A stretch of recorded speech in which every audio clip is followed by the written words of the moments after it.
Yarın kişiler şimdi kim korumalı torpağı?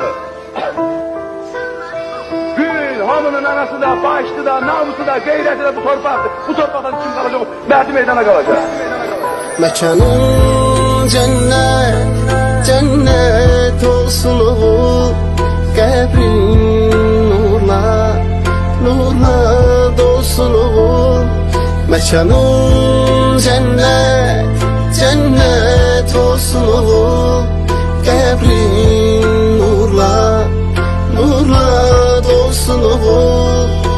Bugün şehidim köçtü evimizden, itti gözümüzden, ama gitmir kalbimizden.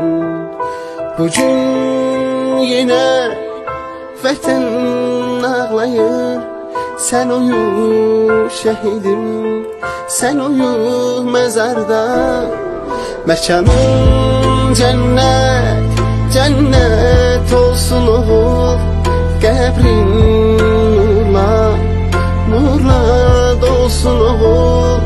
Mekanın cennet, cennet olsun oğul. Qəbrin nurla, nurla dolsun oğul.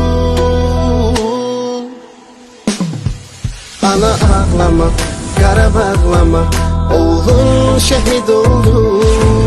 Yarım ağlama, yüreği dağlama, qəbrin nur.